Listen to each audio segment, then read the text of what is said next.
bà chẳngចំណុចបន្ទាប់គឺយើងចាប់ផ្ដើម build service នីមួយៗបាទយើងចាប់ផ្ដើមដំបូងគេគឺ room service បាទអញ្ចឹងយើងនឹង design database របស់យើងបាទ database របស់យើងគឺយើងប្រើ MongoDB ណា MongoDB បាទហើយដល់យើងប្រើ MongoDB ដោយសារតែវា flexible schema បាទវាជា brand new system របស់យើងដែល requirement យើងនឹងទទួលបន្តបន្ទាប់បាទបាទ requirement ឡើយនេះគឺចង់សំដៅលើបាទ property មិនបានគូដៅលើ property ដោយសារយើងធ្វើទៅលើ room service ហ្នឹងថាតើ user គាត់ចង់ស្វែងរកទៅលើ property គេខ្លះបាទយើងដឹងបច្ចុប្បន្នគឺអាចថាតម្លៃណា price បាទនេះគឺយើងរួមណា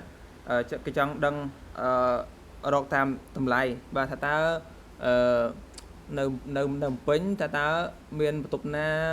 មានតម្លៃចន្លោះពី$50ទៅ$70អត់ឧទាហរណ៍ណាបាទអញ្ចឹង price ហើយមិនគួរនិយាយពីថានៅពេញអញ្ចឹងមិនថាទីតាំងឃើញទេបាទទីតាំង location ណាទីតាំងណាបាទណាហើយ price ហើយមកទៀតបន្ទប់ហ្នឹងបានទំហំប្រមាណឧទាហរណ៍ក៏ចង់បានបន្ទប់រាងធំបន្តិចណាតែមានបន្ទប់ណាដែលមានប្រវែង5ម៉ែត្រ8ម៉ែត្រអត់ឧទាហរណ៍ណាបាទអញ្ចឹងគឺគេ size ហ៎ size បាទអីទៀតហើយយើងបន្ទប់ហ្នឹងមានកង្ហារអត់ណាមានកង្ហារអត់ឬក៏មានក្រែអត់ណាដល់ hatchback បាទមានក្រែអត់បាទមានកង្ហារអត់ហ៎បាទហើយមានកន្លែងផ្ញើមានកន្លែងដាក់ម៉ូតូអត់ណាហ៎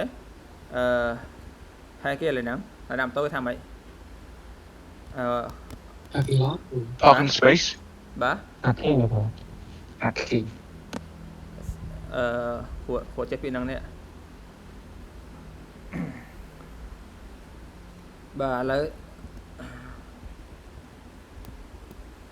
parking អូខេ have parking អូខេ have parking បាទអូខេបាទឥឡូវនេះយើងនិយាយតែបន្ទប់ជួលមែនបាទក៏ប៉ុន្តែព្រោះយើង system របស់យើង flexible មែនទេគឺអាចថា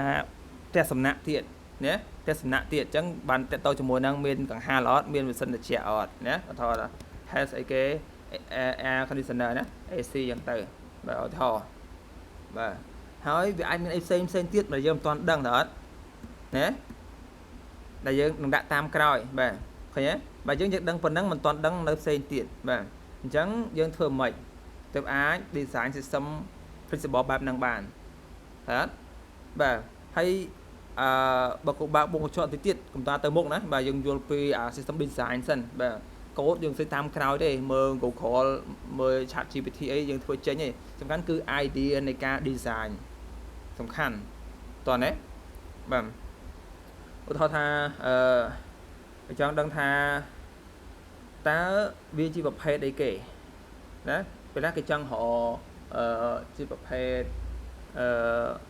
apartment ណាជាប្រភេទ condo អញ្ចឹងណាទេអញ្ចឹងអាចថា type ទៀតណា type ហ្នឹងបើកញ្ចប់អាចថាអីគេguest house ណា guest house អីគេទៀតអាចថា hotel ណាឬក៏ចាស់ rent room ណាអញ្ចឹងហ៎បាទចុចយ៉ាងទៅអាហ្នឹង type បាទហេបាទអញ្ចឹងយើង design របស់យើងឲ្យ flexible តាមដែលអាចធ្វើបានបាទឥឡូវបានប៉ុណ្ណឹងថាយើងធ្វើរបៀបម៉េចយើងដាក់នៅក្នុងបាទយើងបង្កើត collection យើងរបៀបម៉េចបាទនៅក្នុង SQL នៅក្នុង SQL database គឺយើងប្រើអីគេយើងមានគេហៅថា table ហើយនឹង row បាទណា table នឹង row បាទ table room ចុះ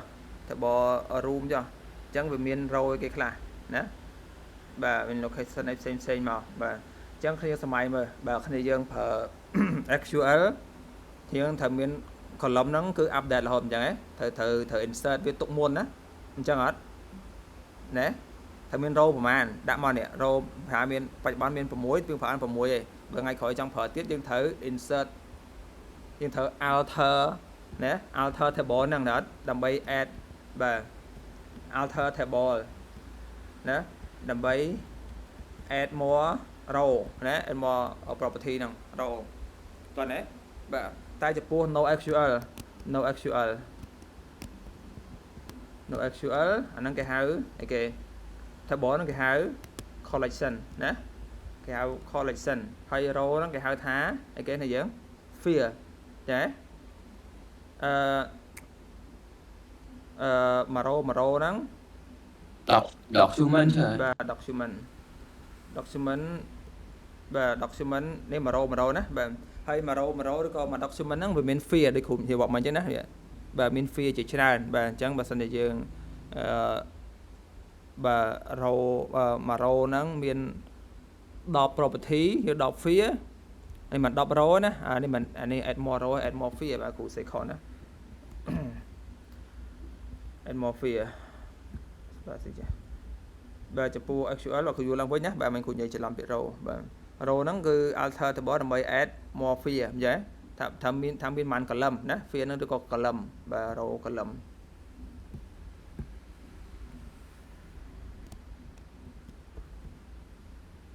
row column បាទហើយនេះគឺហើយ field មាន field គេខ្លះណា field ឬក៏ property ណា field ឬក៏ property បាទហើយរបៀបនៃការ design ហ្នឹងគឺវាខុសគ្នាណាខុសគ្នាចំពោះ SQL គឺយើងផ្ដោតបាទទៅលើគេហៅថា normalization ណាបាទ normalize 3អីចឹងទៅនេះយើងធ្លាប់រៀនបាទ normalize យើងដើមចាបាទដល់ពេល no SQL គឺយើង base ទៅលើបាទ query តែយើងចង់បានលទ្ធផលចេញមកពីម៉េចយើង design collection យើងតាមហ្នឹងណាបាទអូខេអញ្ចឹងគ្រូ recommend គ្នាយើងទៅមើល MongoDB ណាបាទមើល MongoDB អូខេ learn MongoDB ដើម្បីយល់ពីរបៀប design បាទរួមជាមួយនឹងបាទ query របស់វាតើគេធ្វើពីម៉េចណាបាទសួររៀនទេបាទ learn MongoDB បាទគ្រូក៏មានដែរបើគ្នាយើងរៀនជាមួយគ្រូបាទប្រើពេលហើយយើងពីអាទិត្យទេយ៉ាងយូររៀនចប់ហើយណាបាទហើយ concept នេះល្អណាស់បាទដើម្បី design system របស់យើងបាទ flexible អូខេ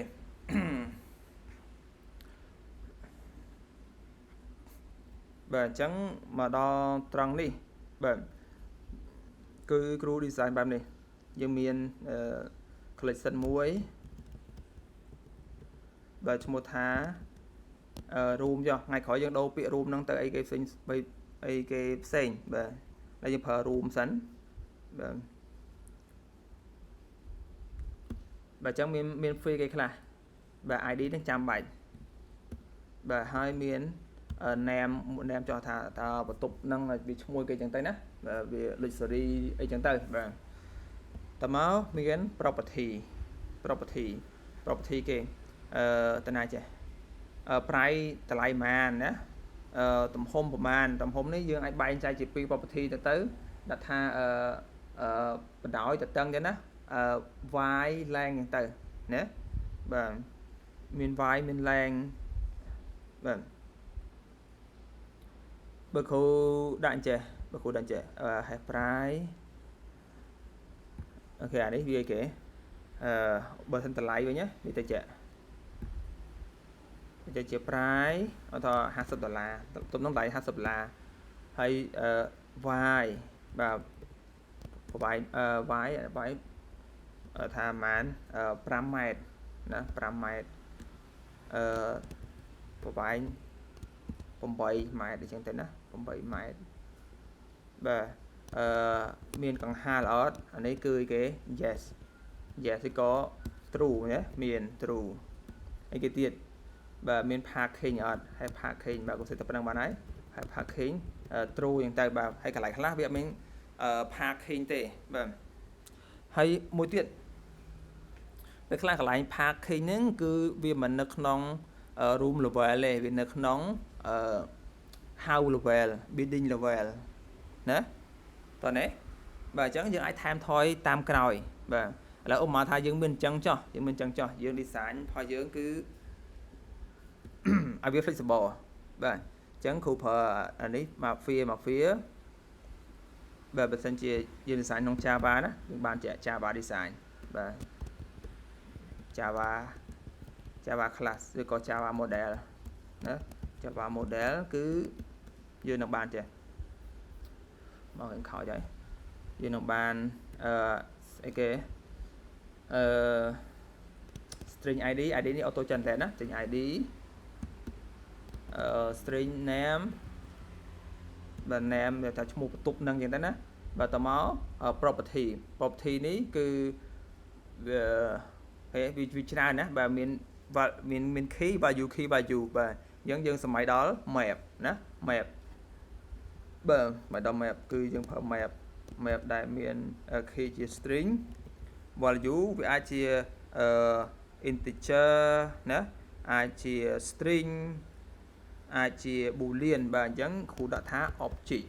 ណា object បាទហ្នឹងគឺដាក់ឈ្មោះថា attribute ឬក៏ property នេះយើងប្រើឈ្មោះណាបានដែរ attribute បាទ attribute ញ៉េដោយសារតែ លក្ខណៈបែបហ្នឹងគឺយើងអាចប្រើ pattern នេះណាយើងគួរចេះប្រើ pattern ដែលមានស្រាប់បាទអញ្ចឹងនៅក្នុង MongoDB គឺគេមាន pattern របស់គេបាទមាន pattern របស់គេMongoDB pattern design របស់គេណាវាមានច្រើន MongoDB ណា pattern គេនោះ building with pattern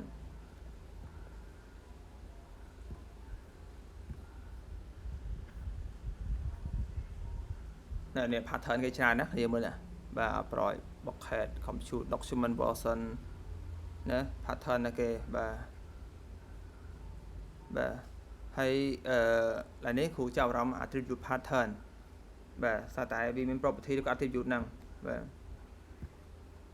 អញ្ចឹងតើគេធ្វើម៉េច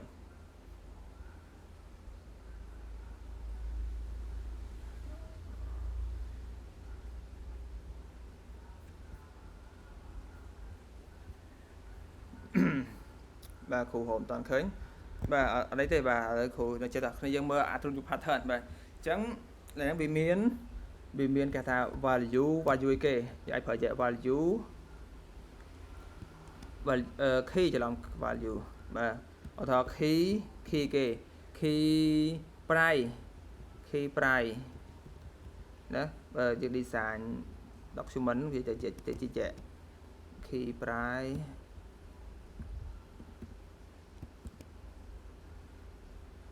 បាទអានេះនៅក្នុង double quote ណាបាទ double quote ទាំងពីរបាទតែនេះគាត់អត់សេ value ម៉ាន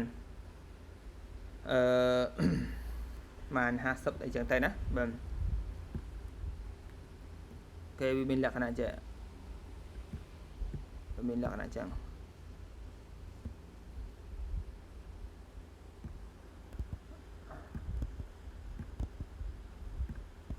ចានេះគ្នាបនេះមានគ្នាអានេះគេថាattribute pattern បាទវាមានលក្ខណៈចឹងហើយដល់ពេល attribute ផ្សេងក៏យើងប្រើអញ្ចេះបាទវាស្តៀង JSON តែនេះមិន JSON ទេគេហៅ BSON ណាattribute គេ attribute widthបាទ value ម៉ាន value 5 ម៉ែត្រហ្នឹងទៅលេខ5ហ្នឹងទៅបាទអញ្ចឹងមាន value ម៉ានយើងដាក់តាមនឹងមកណាមាន attribute ប្រមាណបាទនៅក្នុងបន្ទប់ហ្នឹងណាបាទបើបន្ទប់ខ្លះវាមាន property តែ4អញ្ចឹងទេបាទកន្លែងខ្លះមាន property ច្រើនអញ្ចឹងទៅបាទអញ្ចឹងយើងអាចប្រើ attribute pattern បាទអូខេតែនៅក្នុង Java យើងអាចសម្រួលដល់នឹងតិចទៅគឺយើងមិនបាច់ដាក់ key មកដាក់ value យើងប្រើ ឈ្មោះវាយកតែម្ដងយើងអាចប្រើ map ដូចគ្រូដាក់ប្រមុនមកអញ្ចឹងបើយើងប្រើ map ងាយស្រួលជាងបាទពេលហ្នឹងតកតងជាមួយនឹងការ design ណាការ design បាទអូខេអញ្ចឹងគ្រូប្រើតម្រងកាត់បន្តិចបាទយើងអត់ប្រើបែបហ្នឹងទេយើងប្រើចេះវិញយើងប្រើចេះវិញ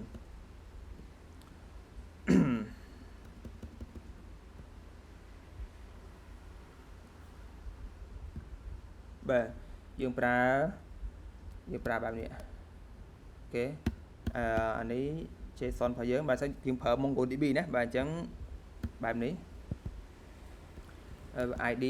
ឧទាហរណ៍ថា ABC អញ្ចឹងទៅណា ABC អញ្ចឹងទៅបាទហើយចំពោះ name បាទដាក់ថាអូខេluxury room អូខេបាទអញ្ចឹង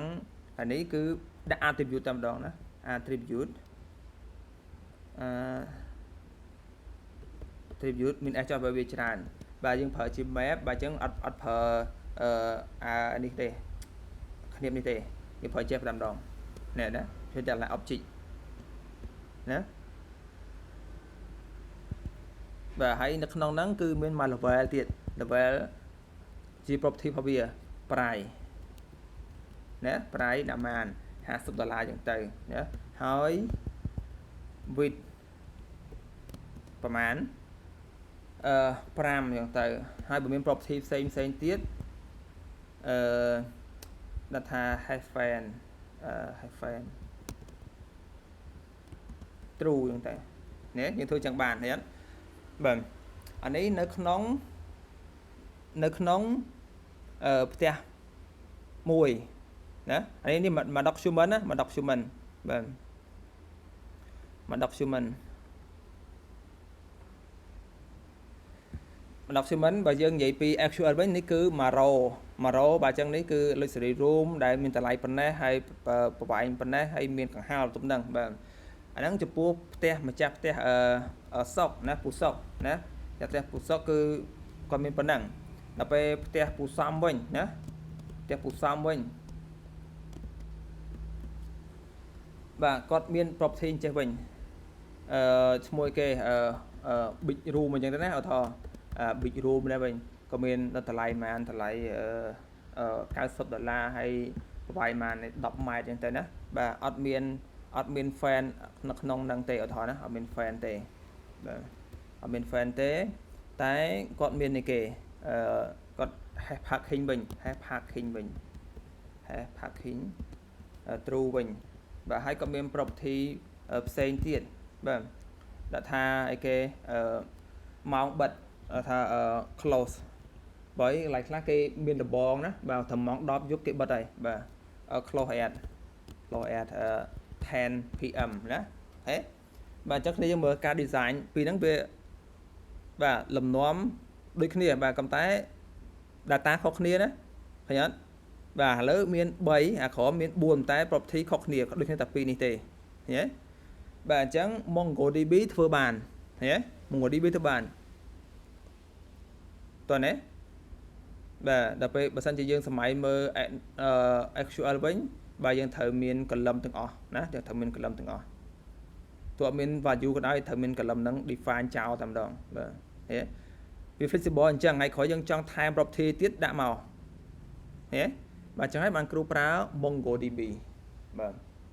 តោះនេះនេះយើងបាទគ្រូតួអនចាបាទបាទអញ្ចឹងតិចទៀតយើងនឹង build service ហ្នឹងបាទដល់ប្រើ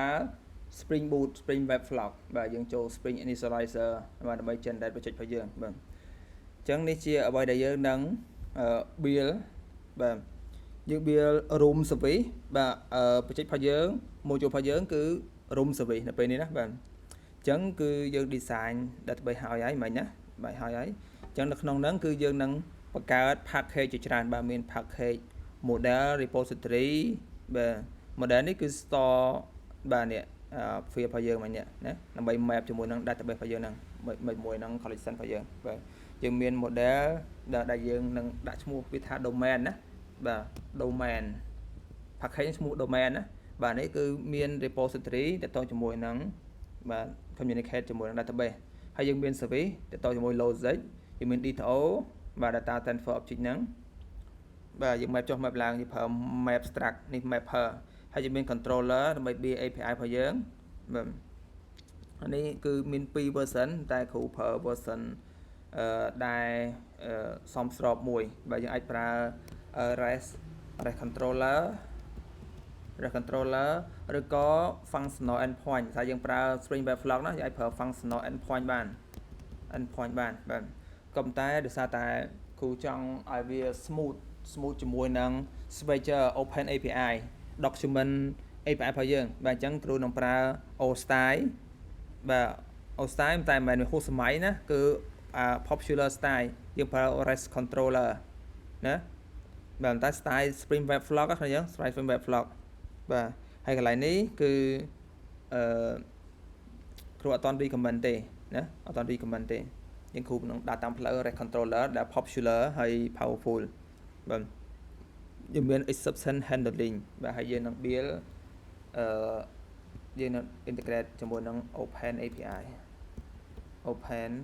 API ដែលកម្មមុនគេហៅឈ្មោះថា Swagger ហ្នឹងណាបាទអូខេបាទនេះជា plan របស់យើងនឹង build បាទនៅ session ក្រោយបាទឆាខ្ញុំសុំមួយមើល បាទ template គូ stop នេះមួយសិន